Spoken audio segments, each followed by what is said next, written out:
Hello, good day guys. It's me again, yours truly, ang inyo pong sisiyo ni Mitch. So sa video po ito, pinakikita po dito na ito pong second time buyer ko is 9 days old na po ang kanyang mga alaga. So trusted and tingnan nyo naman po na talagang lumalaki po ang mga alagang sisiyo na dinideliver ko. Sa mga gusto pong mag-alaga, backyard man o malalaking farm, don't hesitate po tumawag or mag-inform po sa akin at tutulungan ko po kayo sa abot ng aking makakaya.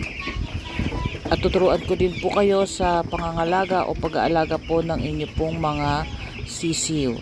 Thank you!